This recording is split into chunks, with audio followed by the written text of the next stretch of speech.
Okay, how many of you want an economy with higher costs, greater market volatility, and feuds with the rest of the world? Raise your hand. Right, and of course there's no hands because nobody wants that. And I say this in light of a new article that came out today from the Washington Post. It's called Off the Charts: How Trump Tariffs Would Shock US and World Economies, and it's bad. Now let's back up and recall that Trump's only real accomplishment in his first term, other than his 3 Supreme Court justices, was to pass a tax cut bill that benefited rich people. And because he's released his plan for a second term, we know that he will continue tax cuts for the rich and corporations. The top 5% will benefit, and the rest of us will pay the same or more. Now, let's remember that during his first term, Donald Trump added $8 trillion to the national debt. That's more than almost any other president in history, mostly because of his tax cuts. But he's saying this time it's going to be different because he's going to pay for his additional tax cuts with tariffs. Huge across-the-board tariffs on everything coming into the country. 10% up to 60% for some. And this will be like a sales tax that you and I will pay, because domestic consumers always pay tariffs. That's how it works. Trump's tariffs will worsen inflation. They will raise prices. How much? This new report says that we will all, you and I, pay $1,900 to $7,600 more a year. Listen to this exchange from yesterday. The guy speaking is John Micklethwaite. He is the editor-in-chief of Bloomberg News. He knows a lot about the economy. Critics say your tariffs will end up being like a national sales tax. No.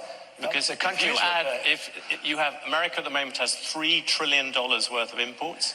You're going to add tariffs to every single one of them. That is going to push up the cost for all those people who want to buy foreign goods. No.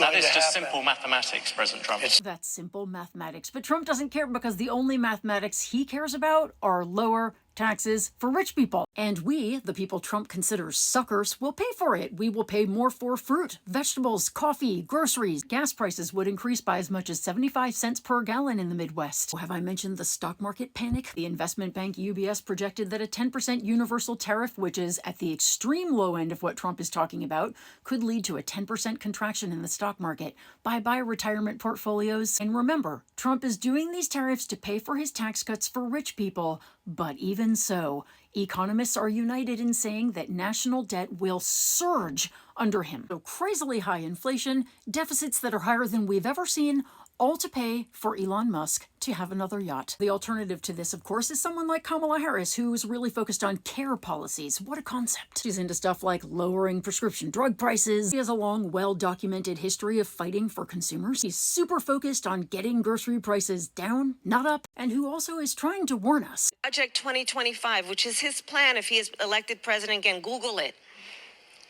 And you'll see the plan that he has that includes getting rid of Medicare, Social Security, and all of those things that are to the benefit of, again, the basic dignity of all people, and in particular, working people. Seriously, have you ever heard Trump talk about working people as people he actually cares about? Ever?